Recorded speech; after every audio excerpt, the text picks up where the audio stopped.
क्या करेगा ये इन पैसों का? रामू काका ये लो। देखती हूँ उसको। छोटे मालिक, आप इतने सारे पैसे कहाँ से लाए? रामू, शर्म नहीं आती तुम्हें ये सब करते हुए? अरे मेरे छोटे से बेटे से चोरी करा रहे हो तुम। किस चीज की कमी छोड़ी थी मैंने तुम्हें? जो तुमने मांगा मैंने तुम्हें वो दिया। अगर तुम्हें पैसों की जरूरत थी तो तुम मुझे बोल भी तो सकते थे।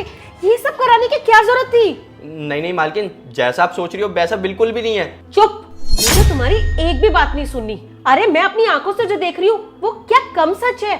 तुम जैसे लोगों को मैं बहुत अच्छे से जानती हूँ। तुम लोग छोटे बच्चों का सहारा लेके उनसे चोरियां कराते हो। अरे तुम्हारे जैसे ही होते हैं जो रोडों पे अपने बच्चों से भीख मंगवाते हैं, उन्हें नशे की दवाइयां देते हैं। अरे क्या ही सोच के मैंने तुम्हें काम पे रख लिया। तरस आ गया था मुझे तुम्हारे छोटे छोटे बच्चे देख के। कौन रखता है घर में नए नौकर को काम पे? तुम गांव से आए, क्या आता पता था मुझे तुम्हारा? कुछ नहीं पता था तुम्हारे पास्ट के बारे में। बट इंसानियत के तौर पे मैंने तुम्हें काम दिया, मेरे घर पे रखा। सोचा 2 पैसे कमाओगे ना तो अच्छे से खा पी पाओगे। मना करा था मेरे हस्बैंड ने तुम्हें जॉब पे रखने के लिए, पर मैं ही बेवकूफ हूं ना। हमें तरस आ जाता है तुम जैसे लोगों पर। शायद यही हमारी सबसे बड़ी गलती होती है। मालकिन एक बार मेरी बात तो सुनिए। चुप एकदम। इससे पहले मुझे गुस्सा आए या मेरा हाथ उठ जाए, मैं तुम्हारे मुंह से एक शब्द नहीं सुनना चाहती। मैं चाहूं तो तुम्हें अभी के अभी पुलिस के हवाले कर सकती हूँ, पर नहीं। अगर मैंने आज तुम्हें पुलिस के हवाले किया ना तो तुम्हारे बीवी बच्चे भूखे मरेंगे, और मैं ये सब नहीं देख सकती। तुम निकल जाओ मेरे घर से। सुनाई नहीं दिया क्या? कितना बेशर्म है, निकल यहाँ से। और हाँ, तेरी हिम्मत कैसे हुई कि एक नौकर को घर के पैसे चोरी करके दे रहा है तू? तुझे शर्म नहीं आती? तुझे 2 दिन में अगर खाना नहीं दूंगी ना तो तेरी अकल ठिकाने लग जाएगी। देखो मम्मी, इसमें रामू काका का कोई कसूर नहीं है। रिध्यांश, तुझे पता है तू क्या बोल रहा है? रामू काका ने ना गट्टू की हेल्प से ना मेरे पर्स से पैसे चोरी कराए, और तू बोल रहा है कि इसमें रामू काका का कोई कसूर नहीं है? हाँ मम्मी, मैं आपको बताता हूँ।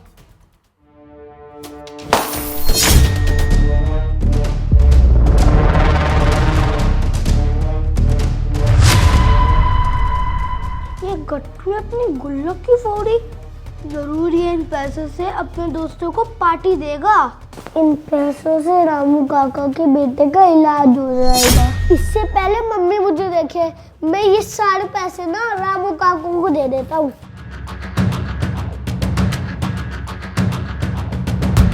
ये गट्टू पैसे लेके कौन जा रहा है? एक काम करता हूँ, इसका पीछा करता हूँ। रामू काका, आप ये पैसे रख लो। अरे छोटे मालिक, आप ये पैसे कहाँ से लाए हो? और इन पैसों का मैं क्या करूँगा? रामू काका, मैंने ना आपको फोन में बात करते हुए सुना था कि आपका बेटा बीमार है और उनको इलाज के लिए पैसों की जरूरत है, तो आप इस पैसों से उनका इलाज करवा लेना। छोटे मालिक, आपने मेरे लिए इतना सोचा, उसके लिए आपका बहुत बहुत धन्यवाद। पर छोटे मालिक, इतने पैसों से ना बस बच्चों के खिलौने आ सकते हैं, उनका इलाज ही नहीं हो सकता। अच्छा, तो ये पैसे आपके बेटे के इलाज के लिए कम है? हाँ छोटे मालिक, ये पैसे इलाज के लिए बहुत कम है। वैसे आप ये पैसे लाए कहाँ से हो मालिक? मैंने ना आपके बेटे के इलाज के लिए अपनी गुल्लक फोड़ दी। मालिक, आप इतने छोटे होके मेरे लिए इतना सोचा, उसके लिए आपका बहुत बहुत धन्यवाद। और ना आप ये पैसे अपने पास ही रखो, आपने बड़ी मेहनत से जोड़े हैं। और जब मैं बाज़ार जाऊंगा ना तो मैं आपके लिए एक नई गुल्लक ले आऊँगा, उसमें आप ये सारे पैसे रख लेना।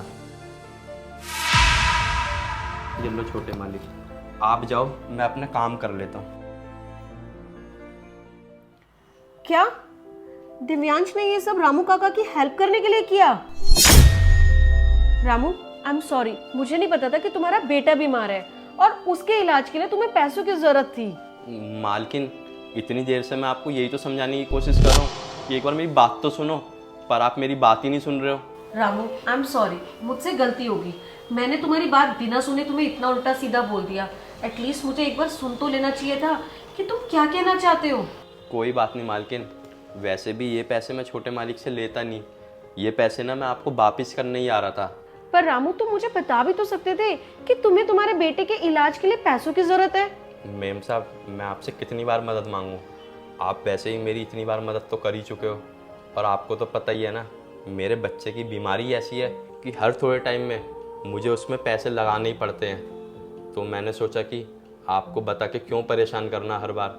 रामू, मैंने हमेशा ना तुम्हें एक फैमिली का मेंबर माना, और अगर तुम्हारी परेशानी में हम तुम्हारा साथ नहीं देंगे तो भला कौन देगा। मालकिन आपका बहुत बहुत शुक्रिया, ये आपके पैसे।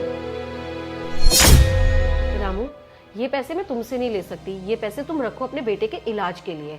और हाँ, अगर एक इंसान दूसरे इंसान के काम नहीं आ सकता तो क्या फायदा इस जीवन का। और दिव्यांश, मुझे बहुत अच्छा लगा कि तुमने रामू काका की हेल्प की। मैं मानती हूँ कि मदद के लिए तुम्हारा तरीका गलत था, पर नजरिया अच्छा था। और मैं हमेशा उम्मीद करती हूँ कि कभी भी किसी की मदद के लिए तुम कभी दोबारा चोरी मत करना। और हाँ गाइस, आप लोगों को भी मैं यही कहना चाहूंगी कि दूसरों के काम आए, उनकी मदद करें, क्योंकि आज अगर आप किसी की मदद कर रहे हैं ना, तो ना जाने कल आपको कब मदद की जरूरत पड़ जाए। और इस वीडियो को ज्यादा से ज्यादा शेयर करें। Thanks for watching.